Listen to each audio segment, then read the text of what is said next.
उस दिन से जालपा के पति स्नेह में सेवा भाव का उदय हुआ। वह स्नान करने जाता तो उसे अपनी धोती चुनी हुई मिलती, आले पर तेल और साबुन भी रखा हुआ पाता। जब जाने लगता तो जालपा उसके कपड़े लाकर सामने रख देती। पहले पान मांगने पर मिलते थे, अब जबरदस्ती खिलाए जाते थे। जालपा उसका रूख देखा करती, उसे कुछ कहने की जरूरत न थी। यहाँ तक कि जब वह भोजन करने बैठता तो वह पंखा झला करती। पहले वह बड़ी अनिच्छा से भोजन बनाने जाती थी और उस पर भी बेगार सी टालती थी। अब बड़े प्रेम से रसोई में जाती। चीजें अब भी वही बनती थी, पर उनका स्वाद बढ़ गया था। रमा को इस मधुर स्नेह के सामने वह दो गहने बहुत ही तुच्छ जंचते थे। उधर जिस दिन रमा ने गंगू की दुकान से गहने खरीदे, उसी दिन दूसरे सर्राफों को भी उसके आभूषण प्रेम की सूचना मिल गई। रमा जब उधर से निकलता तो दोनों तरफ से दुकानदार उठ उठकर उसे सलाम करते। ए बाबूजी, पान तो खाते जाइए, दो एक चीजें हमारी दुकान से तो देखिए। रमा का आत्म संयम उसकी साख को और भी बढ़ाता था। यहाँ तक कि एक दिन एक दलाल रमा के घर पर आ पहुँचा और उसके नहीं नहीं करने पर भी अपनी संदूकची खोल ही दी। रमा ने उससे पीछा छुड़ाने के लिए कहा, भाई, इस वक्त मुझे कुछ नहीं लेना है, क्यों अपना और मेरा समय नष्ट करोगे? दलाल ने बड़े विनीत भाव से कहा, बा आप ऊजई, देख तो लीजिए, पसंद आए तो लीजिएगा, नहीं तो न लीजिएगा। देख लेने में तो कोई हर्ज नहीं है।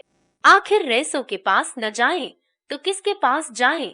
और उन्हें आपसे गहरी रकमें मारी, हमारे भाग्य में भी बदा होगा तो आपसे 4 पैसा पा जाएंगे। बहू जी और माई जी को दिखा लीजिए, मेरा मन तो कहता है कि आज आप ही के हाथों बोहनी होगी। रमानाथ, औरत ओके, पसंद की न कहो, चीजें अच्छी होंगी ही, पसंद आते क्या देर लगती है, लेकिन भाई इस वक्त हाथ खाली है। दलाल हंसकर बोला, बा आप जय, बस ऐसी बात कह देते हैं कि वाह, आपका हुक्म हो जाए तो 1500 आपके ऊपर निछावर कर दे। हम लोग आदमी का मिजाज देखते हैं। बाबूजी, अब भगवान ने चाहा तो आज मैं सौदा करके ही उठूंगा। दलाल ने संदूकची से 2 चीजें निकाली। एक तो नए फैशन का जड़ाऊ कंगन था और दूसरा कानों का रिंग। दोनों ही चीजें अपूर्व थी, ऐसी चमक थी मानो दीपक जल रहा हो। 10 बजे थे। दयानाथ दफ्तर जा चुके थे, वह भी भोजन करने जा रहा था। समय बिल्कुल न था, लेकिन इन दोनों चीजों को देखकर उसे किसी बात की सुध ही न रही। दोनों केस लिए हुए घर में आया। उसके हाथ में केस देखते ही दोनों स्त्रियां टूट पड़ी और उन चीजों को निकाल निकाल कर देखने लगी। उनकी चमक दमक ने उन्हें ऐसा मोहित कर लिया कि गुण दोष की विवेचना करने की उनमें शक्ति ही न रही। जागेश्वरी आजा कला की चीजों के सामने तो पुरानी चीजें कुछ जंचती ही नहीं। जालपा मुझे तो उन पुरानी चीजों को देख कर के आने लगती है। न जाने उन दिनों औरतें कैसे पहनती थी। रमा ने मुस्करा कर कहा, तो दोनों चीजें पसंद है ना? जालपा, पसंद क्यों नहीं है, अम्मान जी तुम ले लो। जागेश्वरी ने अपनी मनोव्यथा छिपाने के लिए सिर झुका लिया। जिसका सारा जीवन गृहस्थी की चिंताओं में कट गया, वह आज क्या स्वप्न में भी इन गहनों के पहनने की आशा कर सकती थी? या उस दुखिया के जीवन की कोई साध ही न पूरी हुई। पति की आय ही कभी इतनी न हुई कि बाल बच्चों के पालन पोषण के उपरांत कुछ बचता। जब से घर की स्वामिनी हुई, तभी से मानो उसकी तपश्चर्या का आरंभ हुआ और सारी लालसाएं एक एक करके धूल में मिल गई। उसने उन आभूषणों की ओर से आंखें हटा ली। उनमें इतना आकर्षण था कि उनकी ओर ताकते हुए वह डरती थी, कहीं उसकी विरक्ति का पर्दा न खुल जाए। बोली, मैं लेकर क्या करूंगी बेटी, मेरे पहनने ओढ़ने के दिन तो निकल गए। कौन लाया है बेटा, क्या दाम है इनके? रमानाथ, एक सर्राफ दिखाने लाया है, अभी दाम आम नहीं पूछे, मगर ऊंचे दाम होंगे। लेना तो था ही नहीं, दाम पूछकर क्या करता? जालपा लेना आ ही नहीं था तो यहाँ लाए क्यों? जालपा ने यह शब्द इतने आवेश में आकर कहे कि रमा खिसिया गया। उनमें इतनी उत्तेजना, इतना तिरस्कार भरा हुआ था कि इन गहनों को लौटा ले जाने की उसकी हिम्मत न पड़ी। बोला, तो ले लो। जालपा अम्मा, माँ लेने ही नहीं कहती तो लेकर क्या करोगे, क्या मुफ्त में दे रहा है? रमानाथ, समझ लो मुफ्त ही मिलते हैं। जालपा, सऊ न तकी हो अम्मा जी, इनकी बातें। आप जाकर लौटा आइए, जब हाथ में रुपए होंगे तो बहुत गहने मिलेंगे। जागेश्वरी ने मुहासक्त स्वर में कहा, रुपए अभी तो नहीं मांगता।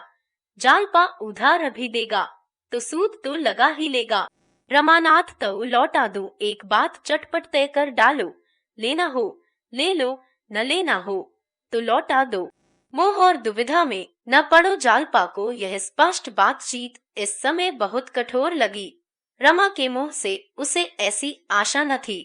इनकार करना उसका काम था, रमा को लेने के लिए आग्रह करना चाहिए था। जागेश्वरी की ओर लालायित नजरों से देखकर बोली, लौटा दो, रात दिन के तकाजे कौन सहेगा।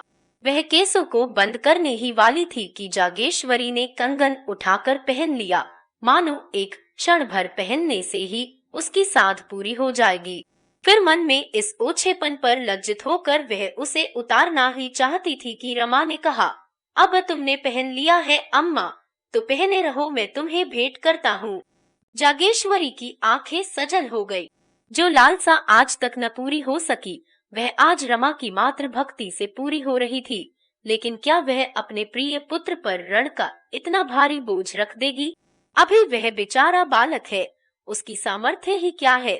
न जाने रुपए जल्द हाथ आए या देर में, दाम भी तो नहीं मालूम। अगर ऊंचे दामों का हुआ तो बेचारा देगा कहाँ से, उसे कितने तकाजे सहने पड़ेंगे और कितना लज्जित होना पड़ेगा। कातर स्वर में बोली, न हकी बेटा, मैंने यूं ही पहन लिया था, ले जाओ, लौटा दो। माता का उदास मुख देखकर रमा का हृदय मात्र प्रेम से हिल उठा। क्या रण के भय से वह अपनी त्यागमूर्ति माता की इतनी सेवा भी न कर सकेगा? माता के प्रति उसका कुछ कर्तव्य भी तो है। बोला, रुपए बहुत मिल जाएंगे अम्मा, तुम इसकी चिंता मत करो। जागेश्वरी ने बहू की ओर देखा, मानो कह रही थी कि रमा मुझ पर कितना अत्याचार कर रहा है। जालपा उदासीन भाव से बैठी थी। कदाचित उसे भय हो रहा था कि माताजी यह कंगन लेना ले। मेरा कंगन पहन लेना बहू को अच्छा नहीं लगा, इसमें जागेश्वरी को संदेह नहीं रहा। उसने तुरंत कंगन उतार डाला और जालपा की ओर बढ़ाकर बोली, मैं अपनी ओर से तुम्हें भेंट करती हूँ। मुझे जो कुछ पहनना ओढ़ना था ओढ़ पहन चुकी, अब जरा तुम पहनो, देखो। जालपा को इसमें जरा भी संदेह न था कि माताजी के पास रुपए की कमी नहीं। वह समझी शायद आज वह पसीज गई है और कंगन के रुपए दे देंगी। एक क्षण पहले उसने समझा था कि रुपए रमा को देने पड़ेंगे, इसीलिए इच्छा रहने पर भी वह उसे लौटा देना चाहती थी। जब माताजी उसका दाम चुका रही थी तो वह क्यों इनकार करती, मगर ऊपरी मन से बोली, रुपए न हो तो रहने दीजिए अम्मा जी, अभी कौन जल्दी है। रमा ने कुछ चिढ़कर कहा, तो तुम यह कंगन ले रही हो? जालपा, अम्मा आज नहीं मानती तो मैं क्या करूं? रमानाथ, और ये रिंग, इन्हें भी क्यों नहीं रख लेती? जालपा, जा आकर दाम तो पूछ आओ। रमा ने अधीर होकर कहा, तुम इन चीजों को ले जाओ, तुम्हें दाम से क्या मतलब? रमा ने बाहर आकर दलाल से दाम पूछा तो सन्नाटे में आ गया। कंगन 700 के थे और रिंग 150 के। उसका अनुमान था कि कंगन अधिक से अधिक 300 के होंगे और रिंग 40-50 रुपए के। पछताए कि पहले ही दाम क्यों ना पूछ लिए, नहीं तो इन चीजों को घर में ले जाने की नौबत ही क्यों आती। उधारते हुए शर्म आती थी, मगर कुछ भी हो उधारना तो पड़ेगा ही। इतना बड़ा बोझ वह सिर पर नहीं ले सकता। दलाल से बोला, बड़े दाम है भाई, मैंने तो 300-400 के भीतर ही आंका था। दलाल का नाम चरणदास था। बोला, दाम में एक कौड़ी फर्क पड़ जाए सरकार तो मुंह न दिखाओ। धनी राम की कोठी का तो माल है, आप चलकर पूछ ले। दमड़ी रुपए की दलाली अलबत्ता मेरी है, आपकी मर्जी हो दीजिए या न दीजिए। रमानाथ, तो ओ भाई, इन दामों की चीजें तो इस वक्त हमें नहीं लेनी है। चरणदास, ऐसा बात न कहिए बाबूजी, आपके लिए इतने रुपए कौन बड़ी बात है। 2 महीने भी माल चल जाए तो उसके दूने हाथ आ जाएंगे, आपसे बढ़कर कौन शौकीन होगा। यह सब रेसों के ही पसंद की चीजें हैं। गवार लोग इनकी कद्र क्या जाने। रमानाथ 850 बहुत होते हैं भाई। चरणदास रव ऊपर या ओ का मुंह न देखिए बाबूजी, जब बहू जी पहनकर बैठेंगी तो एक निगाह में सारे रुपए तर जाएंगे। रमा को विश्वास था कि जालपा गहनों का यह मूल्य सुनकर आप ही बिचक जाएगी। दलाल से और ज्यादा बातचीत न की। अंदर जाकर बड़े जोर से हंसा और बोला, आपना इस कंगन का क्या दाम समझा था मां जी? जागेश्वरी कोई जवाब देकर बेवकूफ न बनना चाहती थी। इन जड़ाऊ चीजों में नाप तौल का तो कुछ हिसाब रहता नहीं, जितने में तय हो जाए वही ठीक है। रमानाथ, अच्छा तुम बताओ जालपा, इस कंगन का कितना दाम आंकती हो? जालपा 600 से कम का नहीं। रमा का सारा खेल बिगड़ गया। दाम का भय दिखाकर रमा ने जालपा को डरा देना चाहा था, मगर 6 और 7 में बहुत थोड़ा ही अंतर था और संभव है चरणदास इतने ही पर राजी हो जाए। कुछ झेप कर बोला, कच्चे नगीने नहीं है। जालपा कऊ छवि हो, 600 से ज्यादा का नहीं। रमानाथ और रिंग का जालपा अधक ई कसे अधिक 100 रुपए। रमानाथ यहाँ आओ भी चूकी 150 मांगता है। जालपा जटटटऊ है कोई, हमें इन दामों लेना ही नहीं। रमा की चाल उल्टी पड़ी। जालपा को इन चीजों के मूल्य के विषय में बहुत धोखा न हुआ था। आखिर रमा की आर्थिक दशा तो उससे छिपी न थी, फिर वह 700 रुपए की चीजों के लिए मुंह खोले बैठी थी। रमा को क्या मालूम था कि जालपा कुछ और ही समझकर कंगन पर लहराई थी। अब तो गला छूटने का एक ही उपाय था और वह यह कि दलाल 600 पर राजी न हो। बोला, वहाँ 8.5 से कौड़ी कम न लेगा। जालपा तो लौटा दो। रमानाथ मऊझत, माँ तो लौटाते शर्म आती है। अम्मा, जरा आप ही दालान में चलकर कह दे, हमें 700 से ज्यादा नहीं देना है। देना होता तो दे दो, नहीं चले जाओ। जागेश्वरी, हाँ आ रे, क्यों नहीं, उस दलाल से मैं बातें करने जाऊं। जालपा तब, उमा हई क्यों नहीं कह देते, इसमें तो कोई शर्म की बात नहीं। रमानाथ मऊझ साफ जवाब न देते बनेगा, दुनिया भर की खुशामद करेगा। चुनी चुना, आप बड़े आदमी हैं, रईस है, राजा है, आपके लिए 150 क्या चीज है, मैं उसकी बातों में आ जाऊंगा। जालपा, अच्छा चलो मैं ही कह देती हूँ। रमानाथ, वाह आहा, फिर तो सब काम ही बन गया। रमा पीछे दुबक गया। जालपा दालान में आकर बोली, जरा यहाँ आना जी। ओ सर्राफ, लूटने आए हो या माल बेचने आए हो? चरणदास बरामदे से उठकर द्वार पर आया और बोला, कब या हुक्म है सरकार? जालपा, माल बेचने आते हो या जटने आते हो? 700 रुपए कंगन के मांगते हो। चरणदास, 700 तो उसकी कारीगरी के दाम है हुजूर। जालपा, अच्छा तो जो उस पर 700 निछावर कर दे उसके पास ले जाओ। रिंग के 150 कहते हो, लूट है क्या? मैं तो दोनों चीजों के 700 से अधिक न दूंगी। चरणदास, बहा उजगी, आप तो अंधेर करती हैं, कहाँ 850 और कहाँ 700। जालपा, तब उमा हार ई खुशी, अपनी चीज ले जाओ। चरणदास, इतना ए बड़े दरबार में आकर चीज लौटा ले जाऊं? आप यूं ही पहने 10-5 रुपए की बात होती तो आपकी जबान ने उधरता। आपसे झूठ नहीं कहता बहू जी, इन चीजों पर पैसा रुपया नगद है। उसी एक पैसे में दुकान का भाड़ा, बकाखाता, दस्तूरी, दलाली सब समझिए। एक बात ऐसी समझकर कहिए कि हमें भी 4 पैसे मिल जाएं, सवेरे सवेरे लौटना न पड़े। जालपा, कह दिए वही 700। चरणदास ने ऐसा मुंह बनाया मानो वह किसी धर्म संकट में पड़ गया है। फिर बोला, सरकार है तो घाटा ही, पर आपकी बात नहीं टालते बनती। रुपए कब मिलेंगे? जालपा, जल्दी ही मिल जाएंगे। जालपा अंदर जाकर बोली, आखिर दिया कि नहीं 700 में 150 साफ उड़ाए लिए जाता था। मुझे पछतावा हो रहा है कि कुछ और कम क्यों न कहा। वे लोग इस तरह ग्राहकों को लूटते हैं। रमा इतना भारी बोझ लेते घबरा रहा था, लेकिन परिस्थिति ने कुछ ऐसा रंग पकड़ा कि बोझ उस पर लद ही गया। जालपा तो खुशी की उमंग में दोनों चीजें लिए ऊपर चली गई, पर रमा सिर झुकाए चिंता में डूबा खड़ा था। जालपा ने उसकी दशा जानकर भी इन चीजों को क्यों ठुकरा नहीं दिया, क्यों जोर देकर नहीं कहा मैं न लूंगी, क्यों दुविधा में पड़ी रही। 550 भी चुकाना मुश्किल था, इतने और कहाँ से आएंगे। असल में गलती मेरी ही है, मुझे दलाल को दरवाजे से ही दुत्कार देना चाहिए था। लेकिन उसने मन को समझाया, यह अपने ही पापों का तो प्रायश्चित है। फिर आदमी इसीलिए तो कमाता है। रोटियों के लाले थोड़े ही थे। भोजन करके जब रमा ऊपर कपड़े पहनने गया तो जालपा आईने के सामने खड़ी कानों में रिंग पहन रही थी। उसे देखते ही बोली, आज किसी अच्छे का मुंह देखकर उठी थी। 2 चीजें मुफ्त हाथ आ गई। रमा ने विस्मय से पूछा, माँ ऊफ तक क्यों, रुपए न देने पड़ेंगे।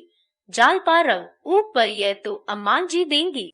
रमानाथ कथया कुछ कहती थी।